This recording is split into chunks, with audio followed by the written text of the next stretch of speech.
जिसके सामने माया जाल बूनने का प्रयास कर रहे हो, ये माया के स्वामी है। ये मायाधर विष्णु है ये। अच्छा, तो होते रहे। मैं तो इनकी हत्या करने आया हूँ और हत्या करके ही जाऊंगा। जाओ आप सखाओं को बचाओ, मैं इनका सामना कर लूंगा।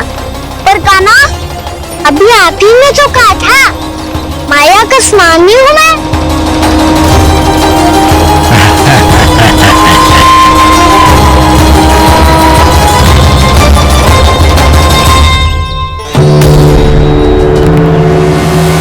ये तो मथुरा का व्यापारी है।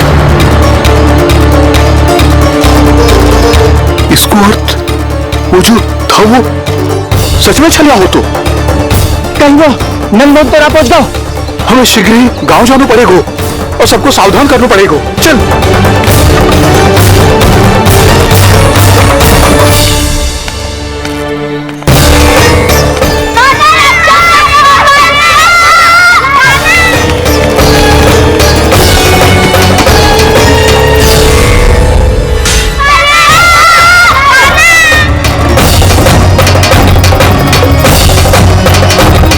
यदि तुम्हें लग रहा है कि मेरे छल के वार से बच गए हो, तो मुझसे भी बच जाओगे। ये तुम्हारी सबसे बड़ी भूल है कृष्ण। मेरे पास बहुत सारे मायावी अस्त्र हैं, जो क्षण भर में ही तुम्हें विष्णु लोक पहुंचा देंगे। प्रतीक्षा क्यों कर रहे हो? बालक, मैं परिहास नहीं कर रहा हूँ। मुझे पता है, तभी तो कह रहा हूँ, शीघ्र दिखाओ ना। मुझे तुम्हारे सारे मायावी अस्त्र देखने हैं। कैसे बालक हो तुम? मैं यहाँ खेल दिखाने नहीं आया हूँ। तो समय व्यर्थ क्यों कर रहे हो व्यामासुर? जो करने आए हो वो ही करो ना। अब देखो कैसे तुम्हारे प्राण एक ही वार में इस देह का साथ छोड़कर उड़ जाएंगे। मेरी मायावी अग्नि तुम्हारे भोले भाले से इस मुख को जलाकर भस्म कर देगी।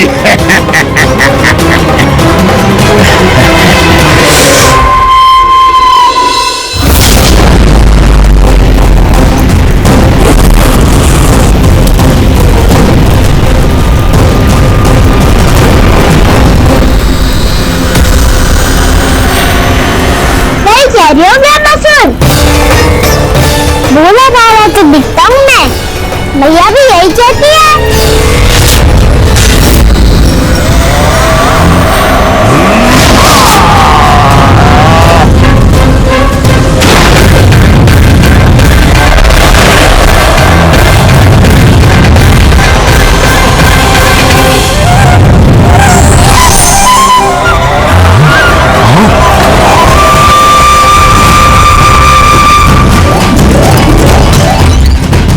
आसन को उपहार देने के लिए बहुत बहुत धन्यवाद रामासुर। बहुत समय से खड़े खड़े थक गया था मैं।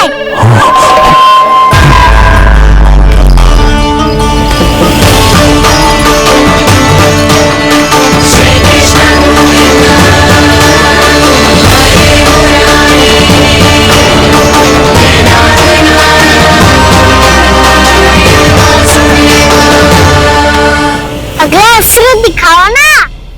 तुम्हारी यही जिज्ञासा आज तुम्हारा अंत करने में सहायक बनेगी मूर्ख बालक।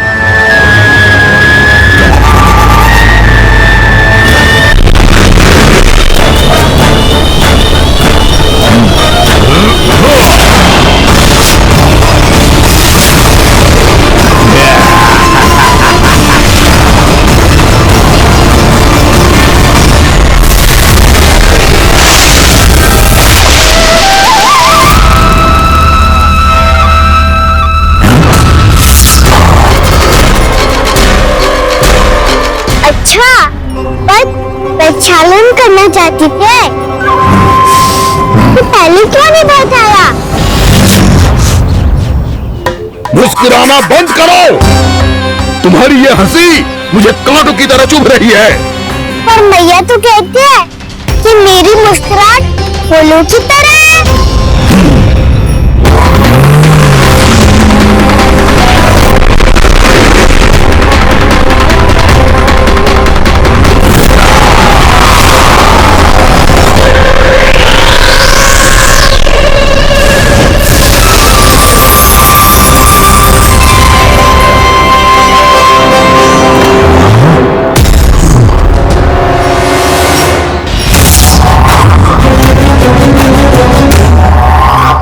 कहा था ना मेरी मुस्कुराहट उनको नीली फूलों की तरह है। और तुम कर क्या रहे हो वहाँ सर?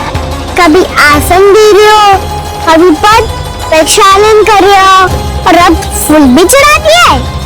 तुम मुझ पे वार करने आए हो कि पूजा करने? तुम्हारी पूजा तो मैं अब ऐसी करूंगा कि तुम मृत्यु के बाद भी मुझे भूल नहीं पाओगे बालक।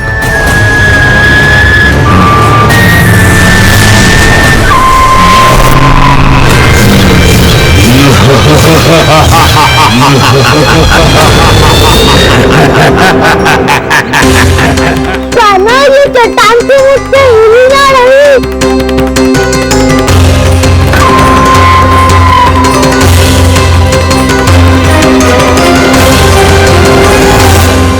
अभी कंदरा के अंदर कुछ क्षणों में ही प्राण वायु समाप्त हो जाएंगे।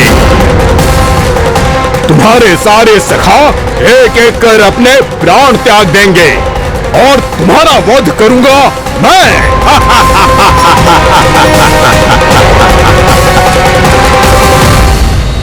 अरे सब जन बच के रहना।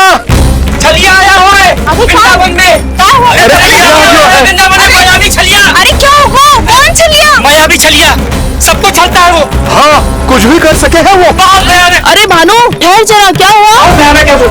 बच के रहना सब लोग। अरे भेष बदल ले तो है वो। हाँ। क्या हुआ? छलिया है वो। अरे बात तो बताओ। रानी भाभी, रानी भाभी, कान्हा घर पर ही है ना? ऐसे भड़बड़ा क्यों रहे हो? और भूत देख लियो है क्या? भूत ना भाभी, छलिया से भेंट हो गई। सच्ची का मायावी छलिया है भाभी। क्या उल्टा सीधा बोले जा रहे हो? ठीक से बताओ।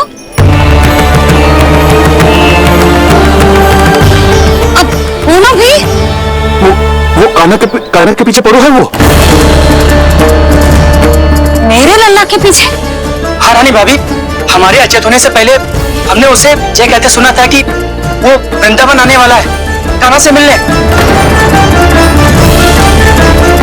हे नारायण, मेरे कान्हा की रक्षा करना। जसोदा जी, मायावी छलिए से बचना बालकों के बस की बात ना है। जीजी, बालक बनने अकेले ही।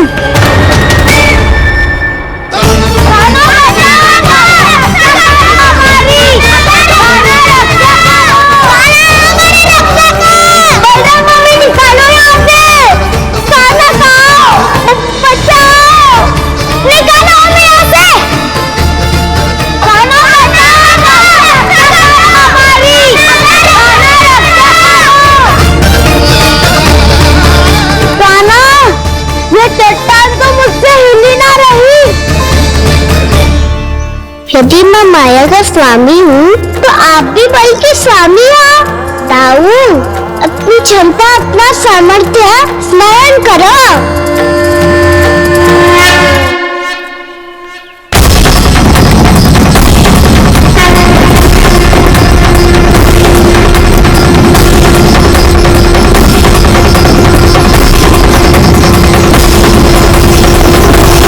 इससे पहले कि वो कंदरा का द्वार खोल के तुम्हारे सखाओं को बाहर निकाले, मैं तुम्हारे प्राण ले लूंगा कृष्ण।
प्रभु तो खेल खिला रहे हैं इससे, और ये खेले जा रहा है विवश होकर उनकी माया से बाध्य होकर।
जो प्रभु के सामने माया करने आया था वो स्वयं को ही माया में उलझा हुआ पा रहा है।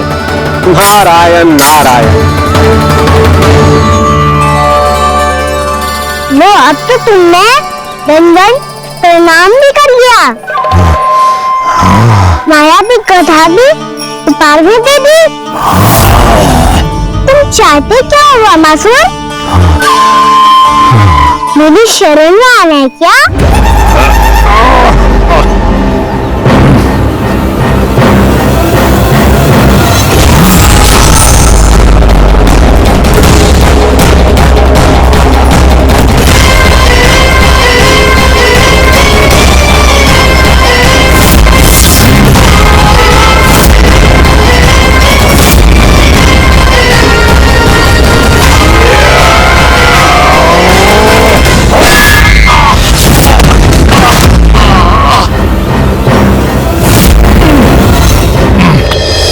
सोच विचार का समय ना है हमारे पास। अपने बालकों की रक्षा के लिए इसी क्षण में निकलना होगा। और वो छलिया किसी का भी रूप धारण कर सकते हैं। सुलक्षणा तेरा, शांति तेरा या मेरा, किसी का भी रूप धारण करके हमें भ्रमित कर सकते हो। इसीलिए हमें सतर्क रहना होगा। समझ आई? चलो।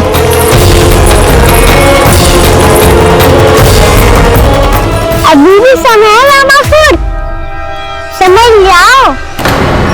यदि मैया आ गई तो बात गड़बड़ हो जाएगी।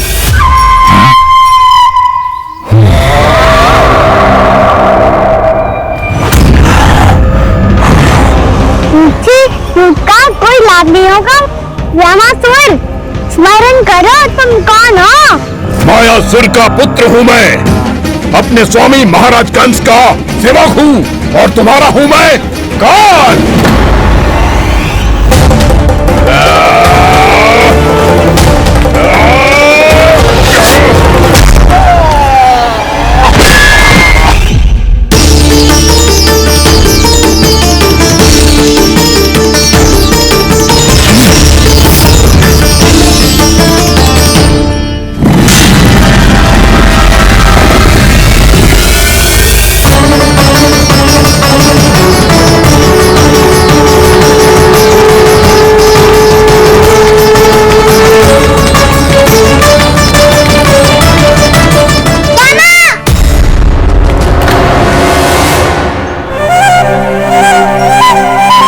बाबा कहते हैं दुष्टों को पहले हाथों से समझाना चाहिए, फिर भी न माने तो अस्त्र ना उठाना सरलता होती है।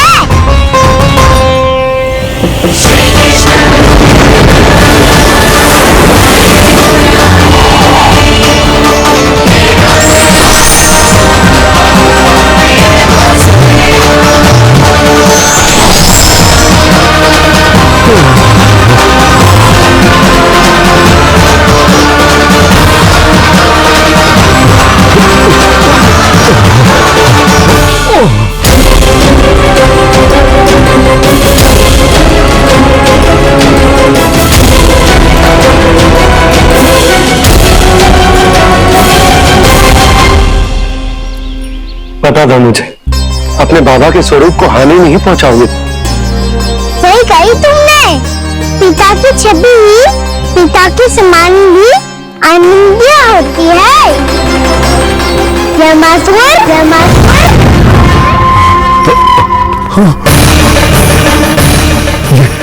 मैं अपने वास्तविक रूप में कैसे आ गया?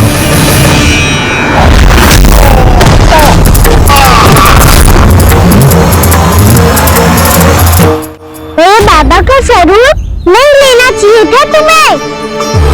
मैया ने सिखाया है उनको क्षमा किया जा सकता है, पर जानबूझ के किए गए अपराध के लिए दंड ही एकमात्र निकाल होता है। ये बार बार अपनी मैया का नाम ले रहा है। यदि मैं वो स्वरूप हूँ तो अपनी मैया पर वार नहीं कर पाएगा ये।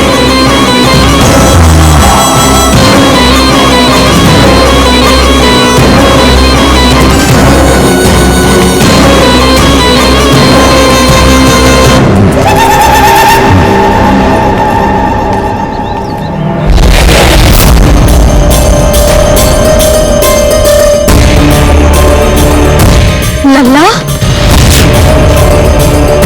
मैं तेरी मैया हूँ, अपनी मैया को मारेगा? बच गया। समझाया था, पर तुमने एक बार मुझसे मूर्खता कर दी। इस पर तुमने पहले से भी बड़ी और पहले से भी भयंकर किया ब्रह्मासुर।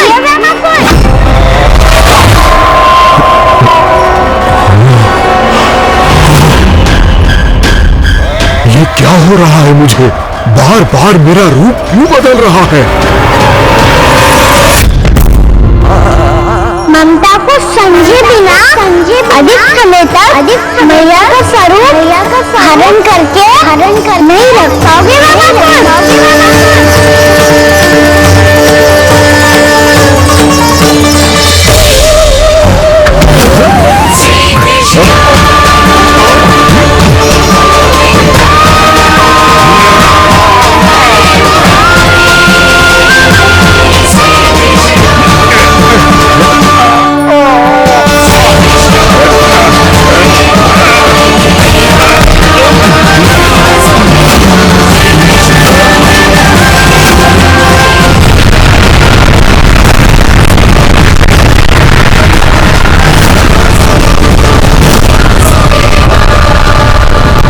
प्रभु के क्रोध से धरती भी कांपने लगी है।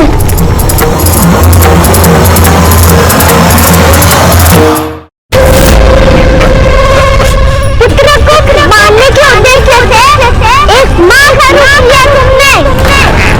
ये ममता का और मेरी मैया का अपमान है ब्रह्मासुर।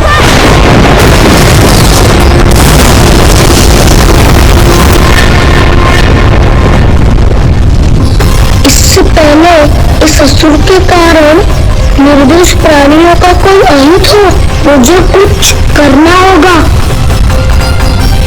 यदि मैं माया का स्वामी हूँ तो आप भी बल के स्वामी हो। दाऊ, अपनी क्षमता, अपना सामर्थ्य स्मरण करो।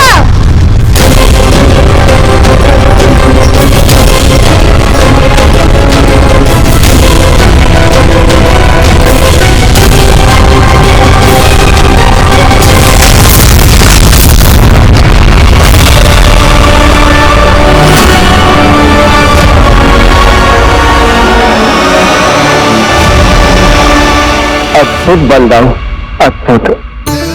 अपने बल का उचित प्रयोग करके आपने प्राणियों को हानि होने से बचा लिया और यह भी सिद्ध कर दिया कि इस युग में आपसे अधिक बलवान और कोई नहीं होगा। आज से आप बलदेव के नाम से भी जाने जाएंगे। आज से आप बलदेव के नाम से भी जाने जाएंगे। आपके चरणों का ये चिन्ह युगों युगों तक आपके बल की कथा कहता रहेगा। राम का चरण चिन्ह।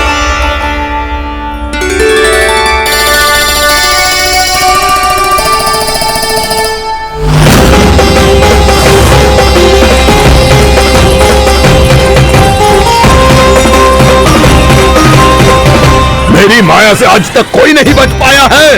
एक बार मुझे छोड़कर देखो, फिर पता चलेगा कि मैं हूँ कौन। पहले ये तो देख लो कि मैं कौन हूँ।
समय पहले की बात है, बहुत बड़े भूमाकर राज करते थे तुम्हें मान राजा भीमन के नाम से जाना जाता था।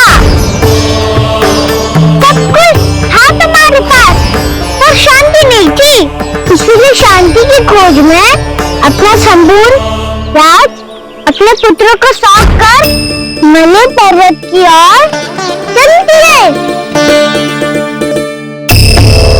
अनेक वर्षों की तपस्या के बाद तुम्हारे तप की कीर्ति चारों ओर फैलने लगी और फिर सच्चे तपस्वी के रूप में तुम्हारी ख्याति से प्रभावित होकर महर्षि उलट तुमसे भेंट करने आए। राजा भीमरथ, आपने ईश्वर की प्राप्ति के लिए सब कुछ छोड़ दिया, पर अपना अभिमान नहीं छोड़ पाए। इसीलिए मेरे आगमन पर सम्मान के साथ खड़ा होना तो दूर, मेरा अभिवादन भी नहीं किया। अभिमान तपस्वी का गुण नहीं होता है राजन, अभिमान राक्षसी गुण है। इसलिए मैं आपको श्राप देता हूं कि आप अगले जन्म में एक राक्षस के रूप में जन्म लेंगे, एक राक्षस के रूप में जन्म लेंगे। मुझे क्षमा कर दीजिए महर्षि, मैंने जानबूझकर आपका अपमान नहीं किया है। मैं तो यहाँ पर शांति की खोज में आया था। अपने भीतर के संसार में गहरे सोच विचार में डूबा हुआ था मैं। मुझे क्षमा कर दीजिए महर्षि, मुझे क्षमा कर दीजिए। अपनी भूल का आभास प्रायश्चित की ओर पहला पग होता है। मैं अपना श्राप तो वापस नहीं ले सकता, परंतु आपको एक वचन अवश्य दे सकता हूं। जब भी प्रभु नारायण का अवतार होगा, आपको उचित समय पर वो वरदान देंगे जिसकी आप लंबे समय से प्रतीक्षा कर रहे हैं।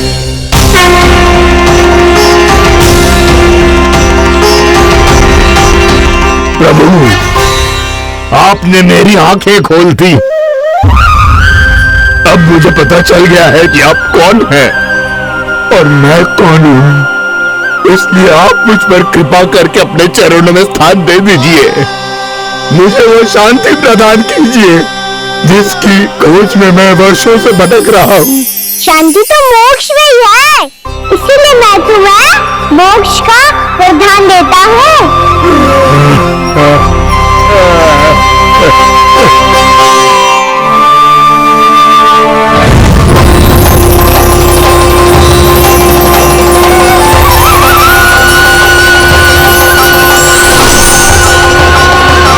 प्रभु की यह लीला सदैव स्मरण रखी जाएगी। इस स्थान को इनका आशीर्वाद मिलेगा और इस कंदरा को व्योमासुर की कंदरा के रूप में पहचाना जाएगा।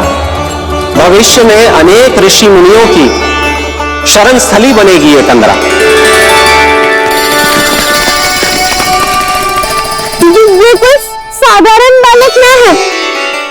ऐसा चमत्कार कोई साधारण बालक थोड़ी ना कर सकते हैं। तुम सच्चे चेहरे से बलराम तो ना सच्ची में भगवान ही है। तभी तो सब देवता इसे बसाने और इसकी ओर से युद्ध करने आते हैं। तुम सब ऐसे आंखें फाड़ के क्यों देख रहे हो मुझे?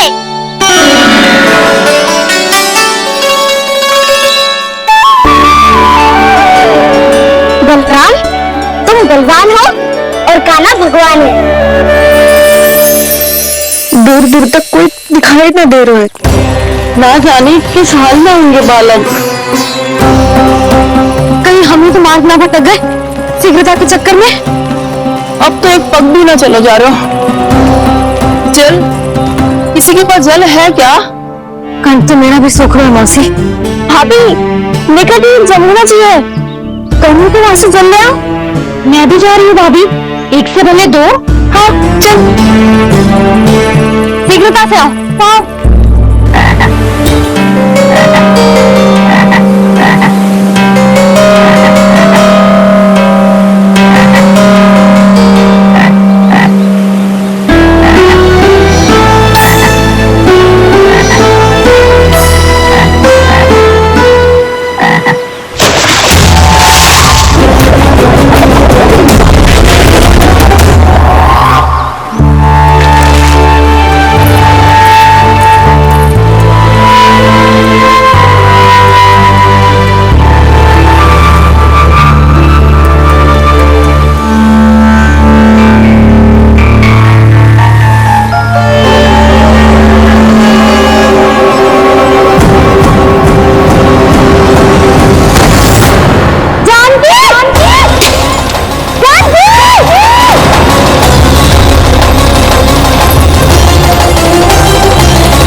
जानकी, जानकी, क्या होगा इसे? देखो ना जी, अब छलिया की सूचना मिलते ही हम सब बालकों को ढूंढने चली गई और ढूंढते ढूंढते सबको बहुत प्यास लगी आई जी। तो जानकी जमुना जी की नदी से जल लेने गई और इसने जमुना जी का पानी पिया और उसकी जेदशा हो गई।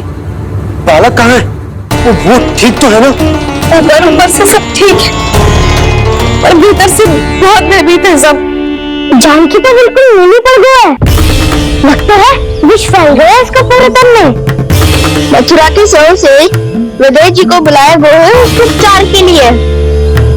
जैसे ही इसने जल को मुंह से लगाया ये गिर पड़ी, चटपटाने का अवसर भी ना मिला। हाँ वैद्य जी, और निकटी मृत पशु भी पड़े हुए थे। हाँ, मैंने भी अस्थियां देखी थी।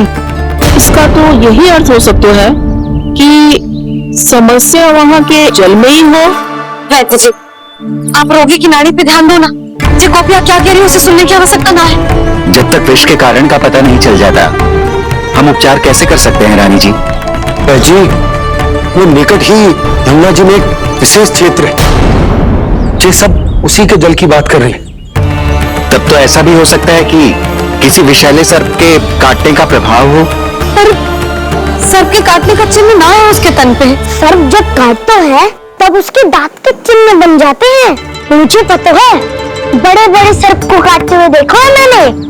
एक दिन अब बचकर जो ये बड़ी बड़ी आंकने का समय ना है। पर यदि सपने ना काटे है फिर जानकी की ये सब किसने की? अवश्य किसी राक्षस ने की होगी। नाना, कोई विषैला पशु भी तो हो सकता है, या अवश्य किसी महाविषैले सर्प के विषय हुआ है। सर्प ने भले ना काटा हो लेकिन ये अवश्य ही किसी महाविषैले सर्प के विष के कारण हुआ है। कालिया नाग। कालिया नाग?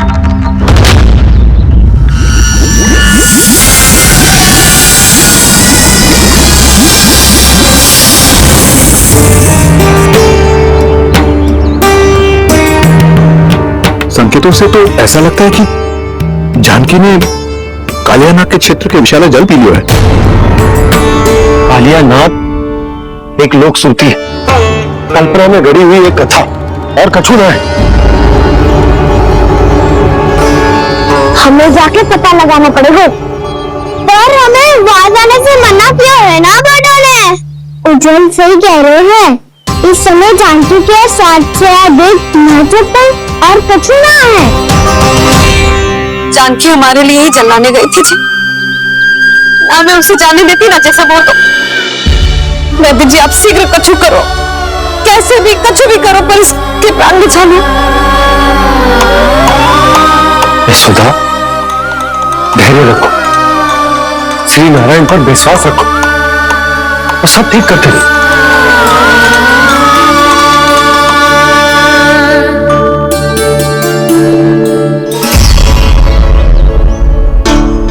विष की काट की मेरे पास जितनी जड़ी बूटी थी मैंने सब अर्क बना के पिला दी, पर इसकी दशा में अभी तक कोई सुधार नहीं दिख रहा है।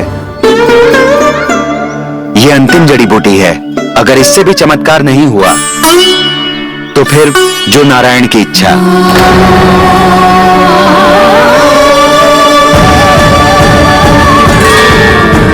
पर कोई तो उपाय होगा जानकी को बचाने का। कान्हा, यदि तुझे किसी औषधि के बारे में पता है हमें बता दे, हम जानकी ले आएंगे।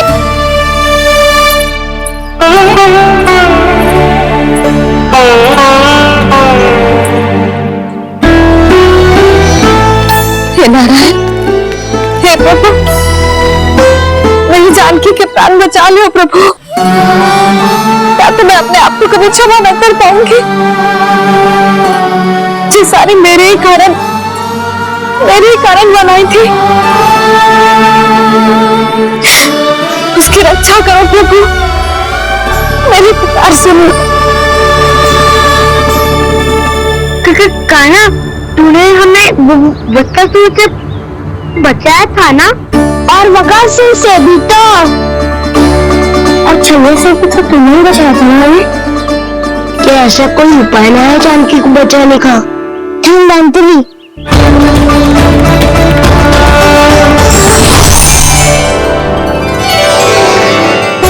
मैं आ गया हूं प्रभु, चिंता मत कीजिए, आपके आदेश का पालन अवश्य होगा। यशोदा मैया,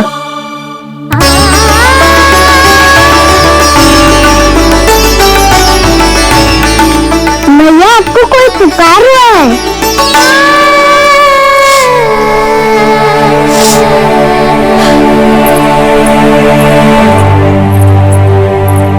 चिंता मत करो मैया, अब प्रधानमंत्री जी आ गए हैं, वो सब संभाल लेंगे। प्रधानमंत्री जी कौन है? जिन्होंने संसार का आयुर्वेद दिया, आरोग्य की देवता, श्री नारायण के अवतार।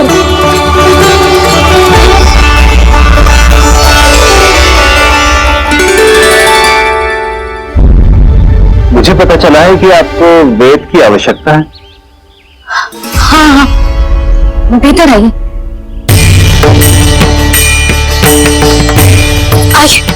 आइए माता जी,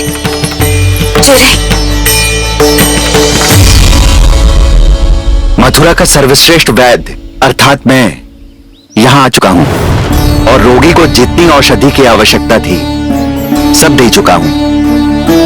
निश्चित रूप से आपने विष की काट के लिए बहुत ही उत्तम अर्क तैयार किया है, इसलिए किसी और वैद्य की आवश्यकता नहीं है।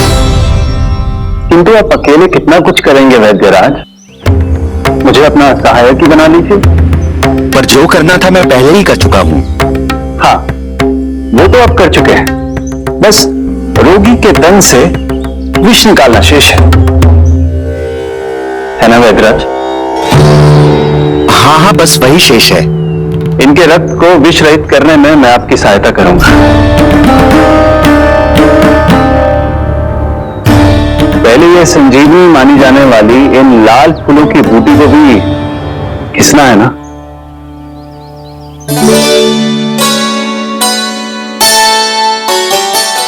हाँ हाँ, तुम सही कह रहे हो, इसे अच्छे से घिसो।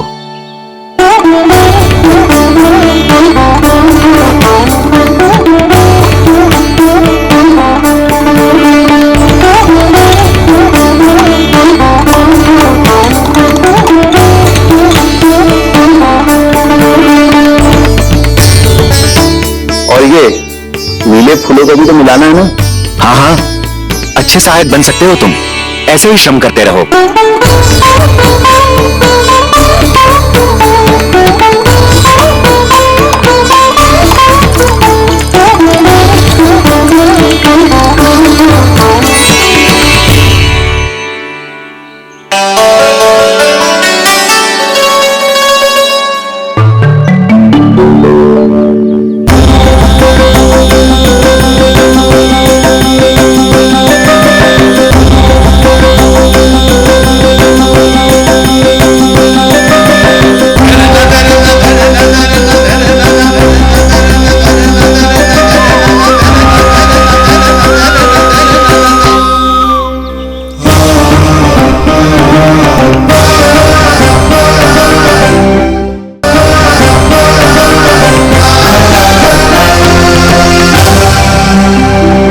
जानकी स्वस्थ तो हो जाएगी ना धन्वंतरी जी?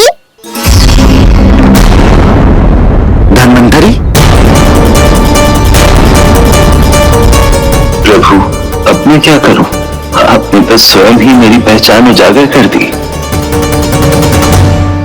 जी क्या करो कान्हा? आप सब ऐसे क्यों देख रहे हो? मैया कहती है ना, सभी वेद धन्वंतरी जी का ही रूप होते हैं। वाह कृष्णा, चतुर तो हो तुम। वैसे वास्तविक धन्वंतरी मैं हूं। मेरा अर्थ है वास्तविक वैद्य मैं हूं। ये तो मेरा सहायक है। मुझे पूरा विश्वास है बिल्कुल ठीक हो जाएगी। वैसे ही थोड़े ना मुझे मथुरा का सर्वश्रेष्ठ वैद्य कहते हैं लोग।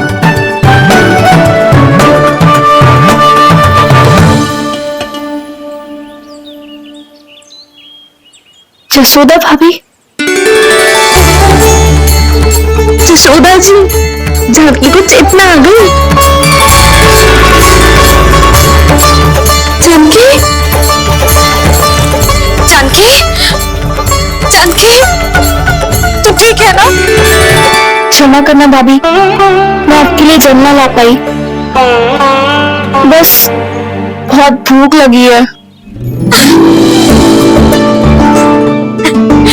मैं अभी कुछ लाती हूँ। जानकी माखन खाओगी?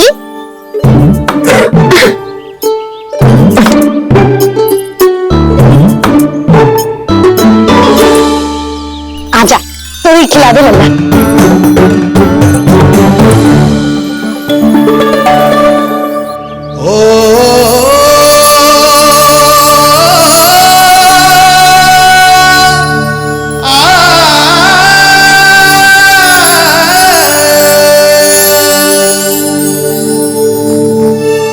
तुम सब मेरे लल्ला को माखन छोड़ कहती हो ना? आज देखो अपना ही माखन जानकी को खिला रहे हैं।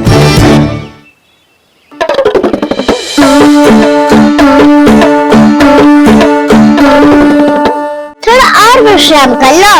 सदैव तुम हम सबकी सेवा करती हो, आज मैं तुम्हारी सेवा करूंगा। जानकी की जिद से तब हुई जब जय यशोदा काकी की सेवा कर रही थी, और अब देखो स्वयं भगवान ही इसकी सेवा कर रहे हैं। जानते हो इससे क्या सिद्ध होता है? जब यशोदा मैया की पूजा करेगा, अर्थात अपने माता पिता की सेवा करेगा, उनके साथ सम्मान से व्यवहार करेगा, ईश्वर से उसका ध्यान रखेंगे। कभी धन्वंतरी के रूप में तो कभी स्वयं कान्हा के रूप में। भक्त और भगवान का देखो कैसा ये अनुराग, स्वयं करे सेवा प्रभु, अद्भुत गोपी का भाग्य। प्रभु इन सब पृथ्वीवासियों से कितना घुल मिल गए हैं।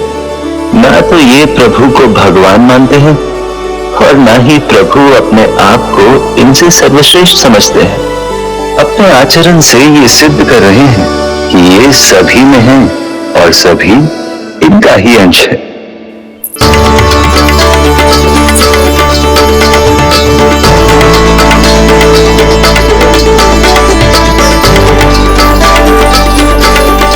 प्रभु, अब मुझे जाने की आज्ञा दीजिए।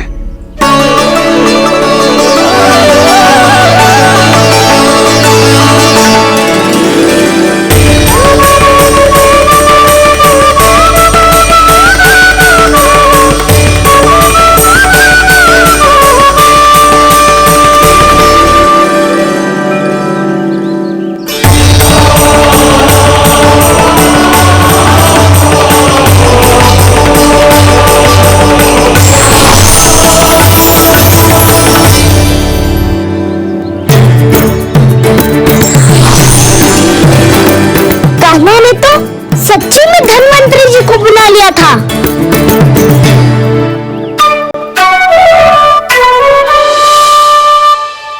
जब से कान्हा का जन्म हुआ है ना, मैं तब से देख रही हूँ। तब से हम पे कोई भी संकट आती है ना, तो तो अचानक से कोई अपरिचित हमारी सहायता करने आ जाते हैं और चाहते समय कान्हा की आज्ञा लेके जाते हैं और कभी कभी तो इसे प्रभु बोल के जाते हैं। बाबा संभालो।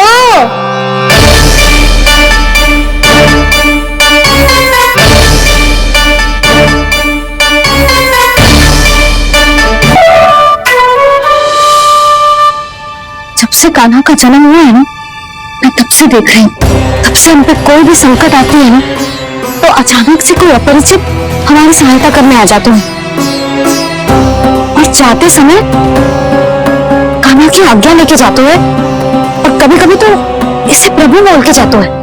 बाबा संभालो। यशोदा, इस जानकी को चढ़ो है और विचित्र विचार तुम्हारे मन में है। अरे सब जानते हैं कि हमारा परिवार राजसी, तुम्हें पता ना चलते हो पर हमारे कान्हा को सब राजकुमार ही समझते हैं देखकर, इसीलिए उसे सम्मान देने के लिए सब ऐसा ही करते हैं और कोई बात नहीं।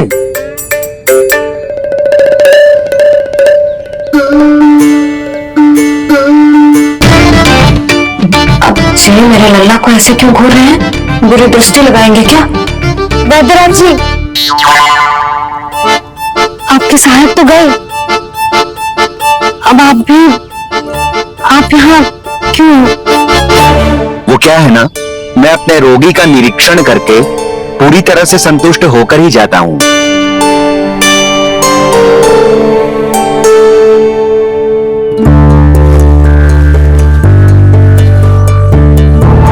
हाँ, संकेत तो अच्छे हैं, कल सुबह तक बिल्कुल ठीक हो जाएगी। धन्यवाद वैद्य जी।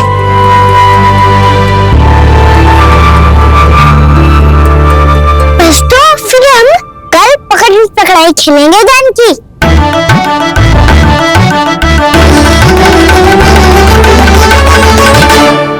भानु, बंसी, जाकर उस क्षेत्र के चारों ओर ताड़ बनवा दो और वहां सूचना पट्ट भी लगा देना, ताकि जानकी के साथ जो हुआ है वो किसी और के साथ ना हो। शीघ्र जाओ। जी ठीक है।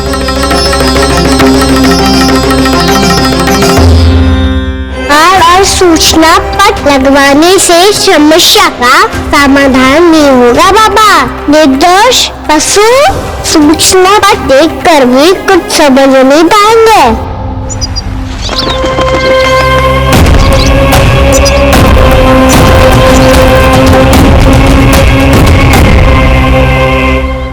तो तुम्हारे कहने का अर्थ यह है कि व्योमासुर मारा जा चुका है और वो बालक अब भी जीवित है। हाँ महाराज, मैंने गोप बालकों को कहते सुना था कि कृष्ण ने छलिया को मोक्ष दे दिया है, पर वृंदावन सुरक्षित नहीं है महाराज। वो एक बहुत बड़ी समस्या से जूझ रहे हैं। कैसी समस्या?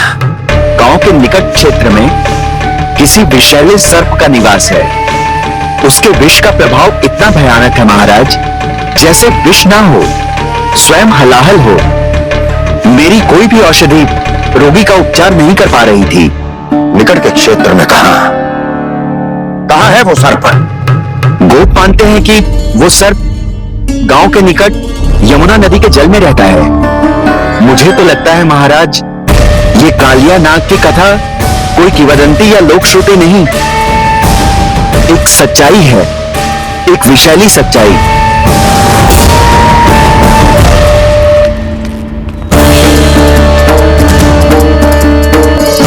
कालिया का सामना होने का समय आ गया है, वो उससे पहले मुझे बुलाना होगा उन्हें।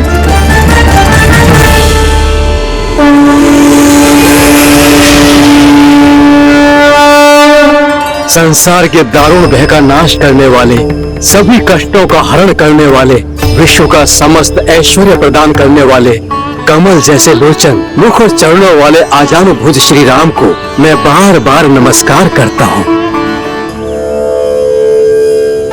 आपदामपहर्तारम दातारम सर्व संपदाम लोकाभिरामम श्री रामम भूयो भूयो नमाम्यहम्। कागभूषुंडी,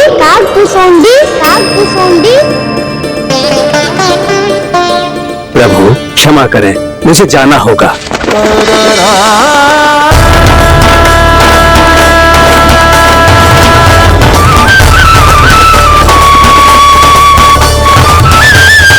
प्रणाम प्रभु।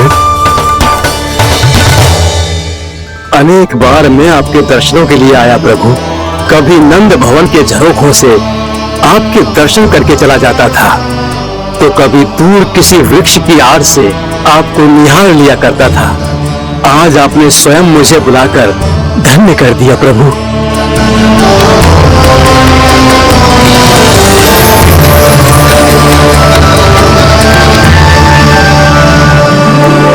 मैंने आपको यहाँ एक विशेष कारण से बुलाया है।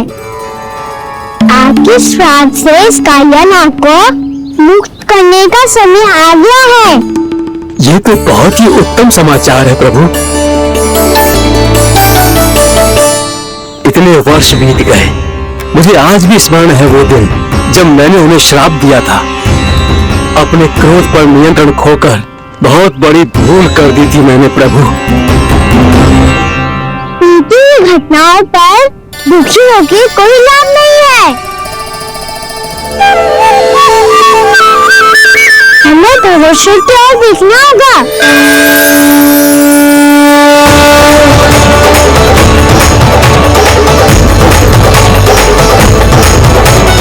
आदेश कीजिए प्रभु, क्या आज्ञा है आपकी? जब मैं कालियानाग का सामना करने जाऊं, तो आप यही रहेगा।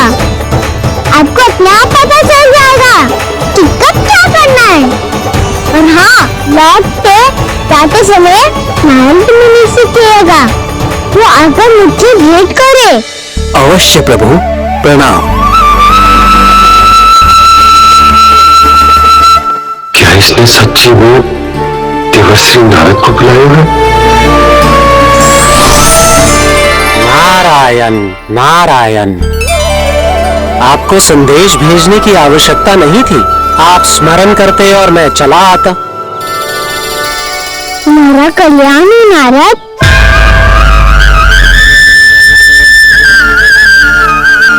मैंने तुम्हें विशेष कार्य के लिए बुलाया है। आज्ञा दीजिए प्रभु। तुम्हें एक बात से कंस से भेंट करनी होगी।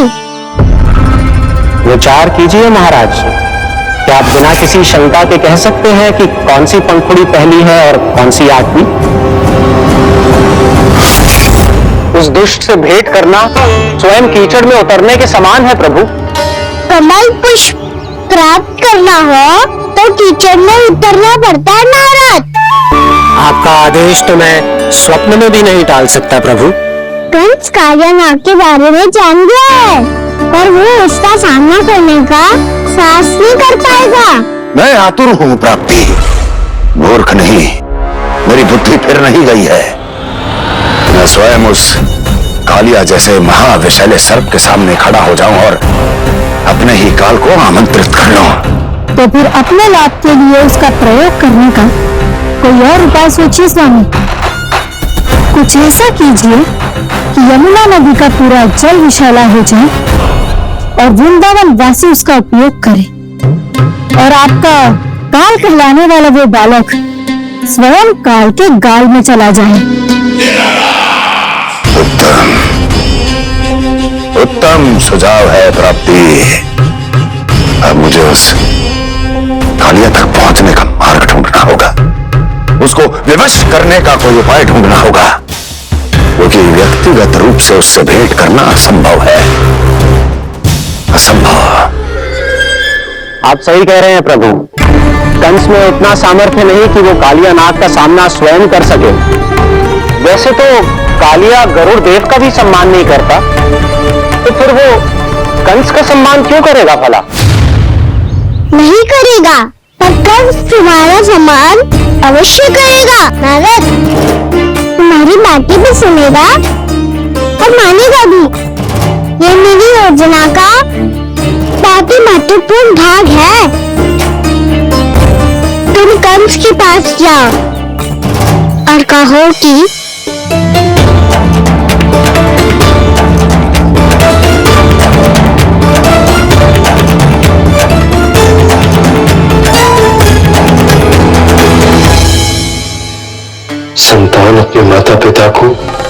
कितना सौभाग्य दिलाती। पर मेरा लल्ला कितना महान कि उसने हमारे घर को ही तीर्थ बना दिया। ऐसा तीर्थ जहां मेरी आंखों के सामने भक्त और भगवान का मिलन हो रहा है। जो आज्ञा प्रभु।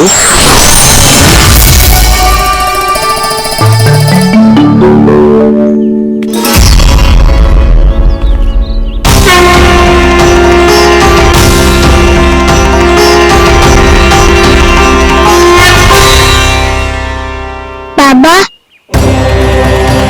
कान्हा, ये सब क्या चल रहा है? पहले काग भुसुंडी जी और फिर ये नारद जी। क्या योजना बना रहे हो तुम? कान्हा, बताना लल्ला, क्या सोच रहे हो तू? कान्हा देख, अगर तुझे अपने बाबा को ना बताना हो ना, अपने भक्त को बता दे। क्या सोच रहे हो लल्ला? क्या करने वाले हो आप?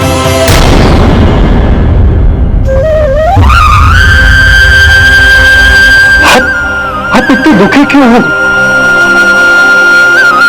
कान्हा? कान्हा? क्या होगा? क्योंकि मुझे आवाज हो जाए बाबा, समय आने वाला है। कौन सा समय आने वाला है लल्ला? ये सब कुछ बदलने वाला है। भैया को मेरे सत्य पता चल जाएगा बाबा।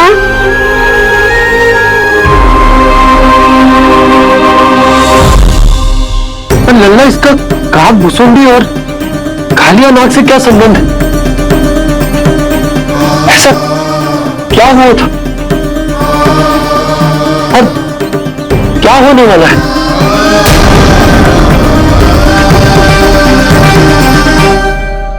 जो होने वाला है बाबा, उसका संबंध उससे है जो सैकड़ों वर्ष पहले हुआ था। महर्षि भृगु के एक वंशज थे, वेदशिरा मुनि, जो विंध्याचल की पहाड़ियों में साधना कर रहे थे।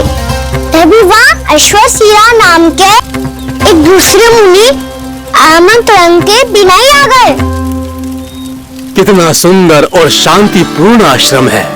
यहाँ प्रभु की साधना करने में बहुत आनंद आएगा। गए अश्वशिरा मुनि उपस्थिति के कारण होने वाले व्यवधान से बाध्य होकर वेदशिरा मुनि ने अपनी आंखें खोली। कौन हो तुम और यहाँ क्या कर रहे हो? आपके आश्रम में बहुत शांति है मुनिवर। साधना करने के लिए बहुत ही उत्तम स्थान है ये। मैं चाहता हूँ कि मैं भी यहाँ। आप यहाँ साधना करना चाहते हैं, लेकिन इतना भी नहीं जानते कि किसी के आश्रम में प्रवेश करने से पहले उसकी आज्ञा लेनी चाहिए। आप ये भी नहीं जानते कि यदि कोई यज्ञ कर रहा हो तो बिना अनुमति के वहां प्रवेश करने से उसकी यज्ञ साधना भंग हो सकती है। आप क्या साधना करेंगे मुनि? आप तो साधना के योग्य ही नहीं हैं। इतना अपमान! एक मुनि के मुख से इतने कड़वे शब्द शोभा नहीं देते। मैं तुम्हें श्राप देता हूँ, जितनी विषैली तुम्हारी जिह्वा है उतने ही विषैले सर्प बन जाओ तुम। और ऐसा सर्प जो सांस भी ले तो निकट का वातावरण दूषित हो जाए। तुम्हारे इस दुस्साहस के लिए मैं तुम्हें श्राप देता हूँ कि तुम अभी इसी क्षण कौवा बन जाओ, और ऐसा कौवा जो कांव कांव करके अनर्गल प्रलाप करता रहे।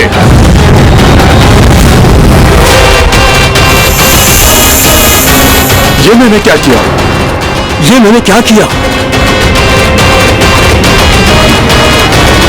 क्रोध के कारण दोनों ने एक दूसरे को श्राप दे दिया।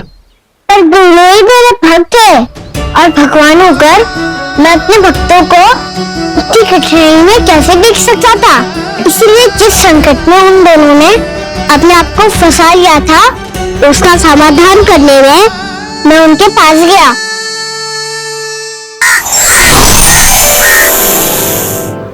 देखिए ना प्रभु, ये क्या हो गया हमसे? हमारी रक्षा कीजिए प्रभु, मार्ग दिखाइए हमें। क्रोध पर नियंत्रण ना होने के कारण आप दोनों ने एक दूसरे को बहुत ही विषम संकट में डाल दिया है। अब दोनों ही तपस्वी तप के बल से दिए गए आपके श्राप को लौटाना भी संभव नहीं है। प्रभु कोई तो उपाय होगा, हम आपकी शरण में हैं प्रभु। अपराध तो हमसे हुआ है प्रभु, पर अब आपसे ही आशा है। कुछ ऐसा कीजिए भक्त वत्सल, जिससे हम दोनों के श्राप का प्रभाव कुछ कम हो जाए। आप दोनों ही मेरे भक्त हैं, इसलिए आपकी पीड़ा का निवारण करने का एक उपाय है मेरे पास। वेद शिरोमणि, जब आप कालिया नाग बनेंगे तो आपको मेरे चरणों को अपने शीश पर धारण करने का सौभाग्य मिलेगा। और अश्र शिरोमणि, आप काग योनि होने के बाद भी आप श्रेष्ठतम ज्ञान और सर्वाधिक यौगिक सिद्धियों के स्वामी होंगे और प्रवचन दिया करेंगे। इसके बाद अश्वशिरा मुनि काकभूषुंडी बन गए, जिन्होंने आगे चलकर स्वयं गरुड़ देव को रामायण सुनाई।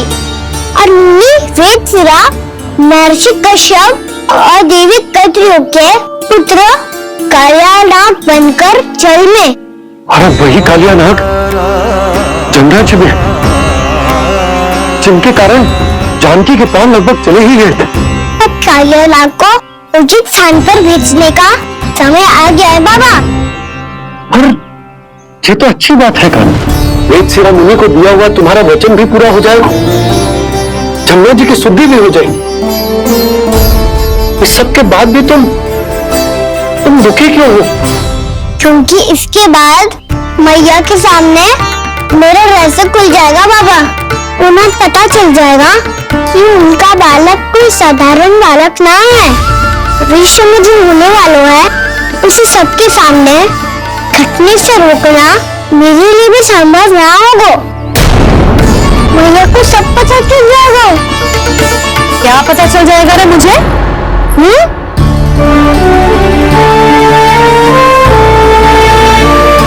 यही कि सबसे अधिक प्रेम मैं आपसे ही करता हूँ। अब बस भी कर, चलो भोजन के लिए बुलाने आई थी तुम दोनों को। भूखा थोड़े ना रहने दूंगी अपने नन्ना को, मेरा नन्ना दुर्बल हो जाएगा ना। आप खिलाओगे तो खाऊंगा। हाँ ठीक है, मैं ही खिलाऊंगी। अब चल आओ जी, चल।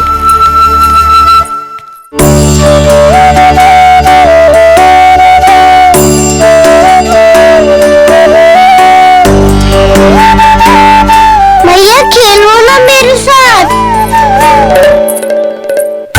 भैया सुनो ना, मेरी बात ना मानोगी? अभी बहुत कार्य पड़े नन्ना, विज्ञान की औषधि भी देने जाना है ना। क्या औषधि मैं दे दूंगा, फिर तो खेलोगी ना मेरे साथ। पिछले कुछ दिनों से अपनी मैया का अधिक से अधिक प्रेम पाने का प्रयास कर रहा है कान्हा। इसका तो एक ही अर्थ हो सकता कि कछु बहुत बड़ा होने वाला है। कान्हा रुक जा नन्ना। कान्हा क्यों तंग कर रहा, मैया को पहन लेना। कान्हा, कान्हा, ये क्या करा तूने?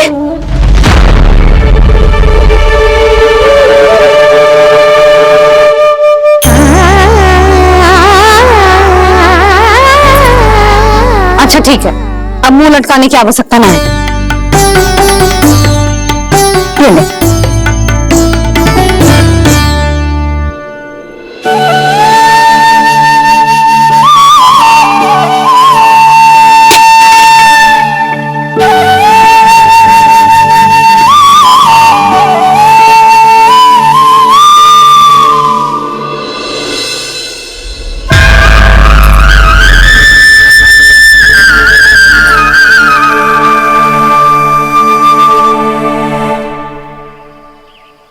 तंग करे मैया को खिजाए, खेले रूठे मनाए,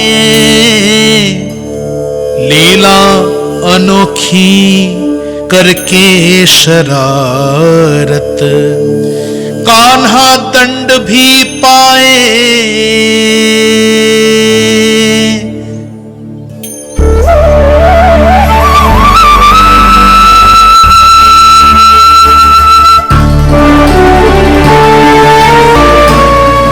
बांटना, मनाना, खेलना खिलाना, पहले शरारत करके क्रोध दिलाना और फिर क्षमा मांग लेना, ये सब जानबूझकर कर रहे हैं कन, जैसे जीवन भर के लिए अपनी मैया की ममता को अपने हृदय में समेट कर रखना चाहते हो। कैसे कैसे करूं उस कालिया से मित्रता, कैसे करूं उसका उपयोग?